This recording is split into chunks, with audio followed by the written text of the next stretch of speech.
So hello everyone, स्वागत है आप सभी का सरकारी कैफ़े ऑफिशियल के एक और न्यू वीडियो में। तो दोस्तों देखिए, आज की इस वीडियो में हम लोग बात करने वाले हैं सीएचएसएल की अपकमिंग वैकेंसी जो कि 2024 में आपका होने वाला है, उसके बारे में बात करेंगे।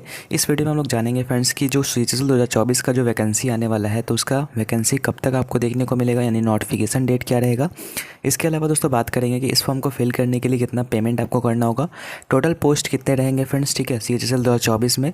उसके ऊपर बात करेंगे एज लिमिट क्या होना चाहिए, मतलब कितना आपका एज होगा तो जहाँ मतलब आप जाकर के इसको फॉर्म को फिल कर सकते हैं, उसके ऊपर बात करेंगे। एंड इसके साथ साथ दोस्तों सिलेक्शन प्रोसेस जानेंगे कि इसमें सिलेक्शन प्रोसेस क्या क्या रहेगा, मतलब कितने स्टेज में एग्जामिनेशन होगा एंड कैसे कैसे आपका सिलेक्शन होगा।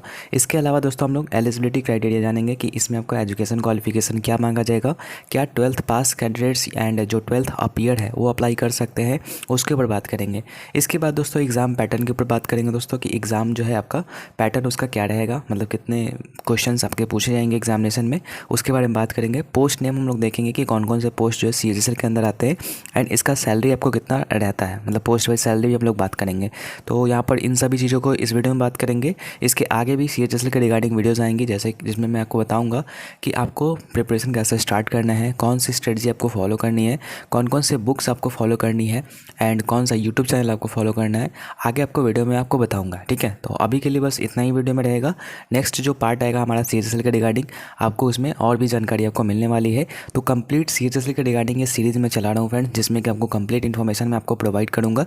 तो आप अगर नए हैं तो हमारे साथ जुड़ जाइएगा, ठीक है, क्योंकि सीएचएसएल के रिगार्डिंग या एसएससी के रिगार्डिंग और भी काफ़ी सारे वीडियोस आने वाली है इस चैनल के ऊपर। तो चलिए दोस्तों, अब हम लोग वीडियो को स्टार्ट करते हैं। सबसे पहले दोस्तों यहाँ पर हम लोग जानेंगे नोटिफिकेशन डेट के बारे में। तो देखिए फ्रेंड्स, नोटिफिकेशन डेट आप सभी को पता होना चाहिए कि जो एसएससी है, ठीक है, एसएससी ने क्या किया है, एसएससी ने ऑफिशियल जो एग्ज़ाम कैलेंडर आउट कर दिया था, तो उसमें आपको सीएचएसएल का डेट्स आपको बता दिया था कि सीएचएसएल का जो आपका नोटिफिकेशन है वो कब तक आने वाला है एंड एग्ज़ाम कब तक होगा। तो यहाँ पर 7 नंबर में आपको साफ साफ दिखाई दे रहा होगा फ्रेंड्स, यहाँ पर जो भी इंपॉर्टेंट डेट्स है यहाँ पर एसएससी ने बता दिया है। तो यहाँ पर आप देख सकते हैं एसएससी सीएचएसएल का जो नोटिफिकेशन आपका आउट होगा फ्रेंड्स 2 अप्रैल 2024 को आउट होगा, ठीक है। एंड ये जो आपका लास्ट डेट इसका रहेगा फ्रेंड्स 1 मई 2024, यानी कि लगभग दोस्तों 1 महीने तक आपका जो है एप्लीकेशन चलेगा, ठीक है। इसके साथ साथ दोस्तों यहाँ पर एग्ज़ाम डेट बताया गया है जून जुलाई में आपका जो एग्जामिनेशन होने वाला है 2024 के अंदर, ठीक है। अगर आप अभी से प्रिपरेशन स्टार्ट करते हैं तो लगभग वही आपके पास 6 से 7 महीने का टाइम बचा हुआ है फ्रेंड्स। तो इसमें आप अच्छा खासा प्रिपरेशन कर सकते हैं। तो कैसे करना है बाकी मैं आपको स्ट्रेटजी के ऊपर वीडियो बनाऊंगा, तो आप उसको देख के फॉलो कीजिएगा, ठीक है। अभी के लिए जान लीजिए यहाँ पर ये इंपॉर्टेंट डेट रहने वाला है, 2 अप्रैल से आपका फॉर्म एक्टिव हो जाएगा। चलिए नेक्स्ट हम लोग बात करते हैं फ्रेंड्स यहाँ पर एप्लीकेशन फ़ी के बारे में, यानी कि दोस्तों एप्लीकेशन फ़ी आपका क्या रहेगा। तो एप्लीकेशन फ़ी देखिए, सबसे पहले मैं आपको बताता हूँ, जनरल ओबीसी के जो भी कैंडिडेट्स हैं उनको जो 100 रुपये का पेमेंट करना होगा। इसके अलावा जो ईडब्ल्यूएस का जो कैंडिडेट्स होते हैं इकोनॉमिकल वीकर सेक्शन के, उनके लिए भी 100 रुपये का पेमेंट करना होता है।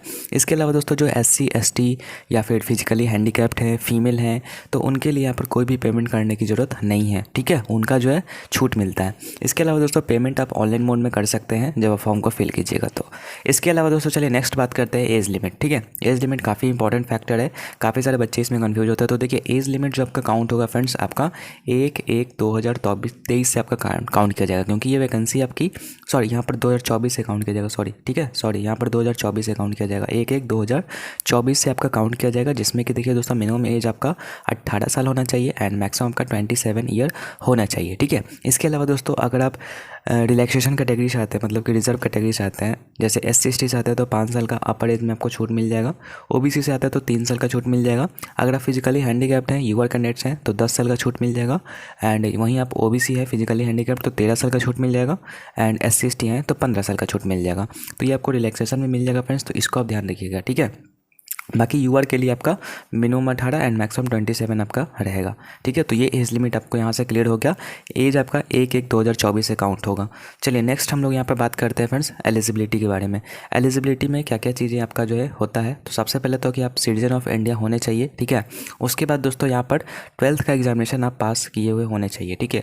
अगर दोस्तों 12th का एग्ज़ाम पास नहीं किए हैं, लेकिन अगर आप 12th का एग्ज़ाम में बैठे हैं, उसका रिजल्ट नहीं आया है, तो भी आप इसके लिए अप्लाई कर सकते हैं, ठीक है। यहाँ पर देखिए साफ साफ लिखा हुआ the candidates who have appeared in their 12th standard examination can also apply. मतलब कि अगर आपने 12th का एग्ज़ाम दे दिया है और अभी रिजल्ट नहीं आया है, लेकिन रिजल्ट आपका जो कट ऑफ डेट होता है, ठीक है, उसके पहले अगर आपका आ जाता है तो आप अपीयरिंग में भी आप इसको फिल कर सकते हैं। ठीक है, अगर आप एग्ज़ाम दे चुके हैं तो आप फिल कर सकते हैं, बस ये ध्यान रखिएगा। एंड 12th पास तो कर ही सकते हैं।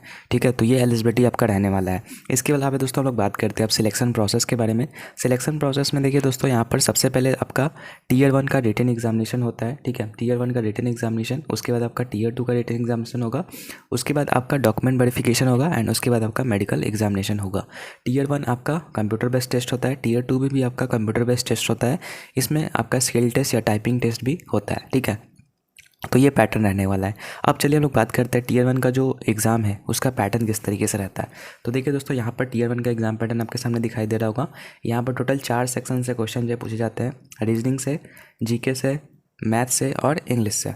ठीक है, हर एक सेक्शन से आपका 25-25 क्वेश्चन पूछे जाते हैं फ्रेंड्स। ठीक है, और हर एक क्वेश्चन जो 2 मार्क्स का होता है, तो उस हिसाब से आपका 50-50 मार्क्स का हर एक सेक्शन होगा, यानी कि टोटल 200 मार्क्स का आपका पेपर होगा फ्रेंड्स। ठीक है, 200 मार्क्स में से आपको क्वालिफाइंग मार्क्स लाना होगा, या हालांकि ये जो मेरिट बनते वक्त इसका मार्क्स ऐड नहीं होता है, लेकिन अगर आपको टीयर 2 का एग्जामिनेशन देना है तो उसके लिए आपको टीयर 1 एग्ज़ाम को क्वालिफाई करना होगा एंड उसके लिए कुछ कट ऑफ वगैरह जारी होता है। ठीक है, वो मैं नेक्स्ट वीडियो में आपको बताऊँगा कि कितना कट ऑफ जाता है, मतलब टीयर 1 का। ठीक है, अभी के लिए बस जान लीजिए 200 मार्क्स का पेपर होगा आपको। इसमें नेगेटिव मार्किंग भी होती है फ्रेंड, जो कि 1/4, यानी कि अगर आप एक क्वेश्चन को गलती करते हो तो 0.5 मार्क्स आपका माइनस हो जाएगा। टाइम आपका 1 घंटा मिलता है आपको 100 क्वेश्चंस करने के लिए एंड मोड आपका सीबीटी यानी कंप्यूटर बेस्ड आपका टेस्ट होता है फ्रेंड्स। ठीक है, तो ये टीयर 1 का पैटर्न है। अब चलिए नेक्स्ट हम लोग बात करते हैं यहाँ पर कि जो टीयर 2 होगा फ्रेंड्स। ठीक है, तो टीयर 2 में किस तरीके से आपका पैटर्न होगा। तो देखिए, टीयर 2 अच्छे से समझिएगा। टीयर 2 सभी बच्चे मतलब कन्फ्यूज हो जाते हैं इसमें, तो समझिएगा। सबसे पहले मैं आपको बता दूँ, जो टीयर 2 का पेपर होता है, मतलब जो भी सेशंस होंगे, इसमें 2 सेशंस होते हैं, सेशन 1 एंड सेशन 2। ठीक है, अब दोनों ही सेशन जो है आपका एक ही दिन पे होता है। ऐसा मत सोचिएगा कि एक सेशन बाद में और दूसरा सेशन बाद में होता है, नहीं, दोनों ही सेशन एक ही दिन पे होता है, सेशन 1 एंड सेशन 2। अब देखिए, सेशन 1 में भी जो है आपका कुछ सेक्शंस है। ठीक है, 2 सेक्शंस इसमें है, सेक्शन 1 एंड सेक्शन 2। ठीक है, सेक्शन 1 में आपका मैथमेटिक्स और रीजनिंग का क्वेश्चन पूछा जाता है एंड सेक्शन 2 में आपका इंग्लिश और जीके का क्वेश्चन पूछा जाता है। नंबर ऑफ क्वेश्चन आप देख सकते हैं, मैथ के 30 क्वेश्चन, रीजनिंग के 30 क्वेश्चन पूछे जाते हैं, यानी टोटल 60 क्वेश्चन रहेंगे। हर एक क्वेश्चन 3 मार्क्स का रहता है, तो 180 मार्क्स का आपका टोटल पेपर हो जाएगा। इसके लिए टाइमिंग आपको जो है यहाँ पर मतलब यहाँ पर देख सकते हैं 1 घंटे मिलेगा आपको। ठीक है, 1 घंटे में आपको 60 क्वेश्चंस करने होंगे। वहीं फ्रेंड्स सेक्शन 2 में बात करें तो इंग्लिश और जीके के क्वेश्चन रहेंगे। इंग्लिश के 40 क्वेश्चन रहते हैं और जीके का आपका 20 क्वेश्चन रहता है। ठीक है, एंड उस हिसाब से टोटल यहाँ पर देख सकते हैं 180 मार्क्स का आपका जो सेक्शन 2 होगा। इसके लिए भी आपको जो है 1 घंटे का टाइमिंग मिलेगा, लेकिन अगर आप मतलब रिजर्व कैटेगरी से आते हैं, मतलब अगर आप किसी तरीके से डिसेबल है, तो आपको 20 मिनट का एक्स्ट्रा टाइमिंग आपको मिलेगा फ्रेंड्स। ठीक है, तो ये सेशन 1 में होता है। ठीक है, एंड जो मेन आपका कट ऑफ होगा फ्रेंड्स, वो इसी 360 मार्क्स में से आपका होगा, यानी 180 मैथ रीजनिंग का और 180 आपका इंग्लिश और जीके का। 360 मार्क्स में से ही आपको जो कट ऑफ जाता है। ठीक है, इसके अलावा दोस्तों एक सेशन यहाँ पर सेक्शन 3 होता है, सेशन 1 में ही, जो जिसमें कि कंप्यूटर से रिलेटेड क्वेश्चन आते हैं। कंप्यूटर में आपको 15 क्वेश्चन पूछे जाते हैं। ठीक है, हर एक क्वेश्चन 3 मार्क्स का, 45 मार्क्स का आपका क्वेश्चन होता है। इसमें भी आपका नेगेटिव मार्किंग होता है फ्रेंड्स सभी सेक्शंस में। अगर आप एक क्वेश्चन को गलत करते हैं तो 1 मार्क्स आपका मतलब माइनस हो जाएगा। ठीक है, मतलब सही के लिए 3 मार्क्स है और मतलब अगर गलती करते हैं तो 1 मार्क्स आपका माइनस हो जाएगा। तो ये आपका जो है जो मतलब टीयर 2 का पैटर्न है रहने वाला, ये रहेगा। ठीक है, कंप्यूटर देखिए फ्रेंड्स, आपका सिर्फ क्वालिफाइंग इन नेचर होता है, लेकिन इसमें भी आपको कुछ कटअप्स होता है। जैसे अगर आप यूआर कैटेगरी से आते हैं तो 30% आपको कंप्यूटर में स्कोर करना होगा, एंड अगर आप ओबीसी से आते हैं तो आपको 25%, एंड अगर SC/ST से आते हैं तो 20% का स्कोर आपको करना होगा। ठीक है, तो इसको भी आप ध्यान रखिएगा। इसके अलावा दोस्तों सेशन 2 होता है अब। ठीक है, सेशन 2 भी कुछ दिनों के मतलब कुछ देर के बाद उसी दिन आपका होता है। ठीक है, मतलब पहले शिफ्ट में आपका सेशन 1 होगा एंड दूसरे शिफ्ट में आपका सेशन 2 होगा। सेशन 2 में आपका देखिए दोस्तों जो स्किल टेस्ट है एंड जो टाइपिंग टेस्ट है वो आपका होगा DEO यानी डेटा एंट्री ऑपरेटर का पोस्ट जो होता है उसके लिए आपका जो है स्किल टेस्ट होता है। ठीक है, वहीं टाइपिंग टेस्ट होता है आपका LDC या फिर JSA के लिए। ठीक है, टोटल यहाँ पर देखिए स्किल टेस्ट के लिए 15 मिनट आपको टाइमिंग मिलता है एंड जो टाइपिंग टेस्ट होता है उसके लिए 10 मिनट का टाइमिंग आपको मिलता है। तो ये मतलब कॉम्प्लिकेटेड जरूर है, इसको आप समझिएगा तो आपको अच्छे तरीके से समझ में आ जाएगा। ये आपका टीयर 2 का पैटर्न रहने वाला है। ठीक है, अब चलिए हम लोग नेक्स्ट बात करते हैं दोस्तों, पोस्ट नेम एंड सैलरी, यानी ये कौन कौन से पोस्ट होते हैं फ्रेंड्स इसमें। तो देखिए यहाँ पर दोस्तों 3 तरह का पोस्ट आपका है। एक है आपका LDC का। ठीक है, एक आपका LDC का है, दूसरा आपका JSA का है, तीसरा आपका डेटा एंट्री ऑपरेटर का है।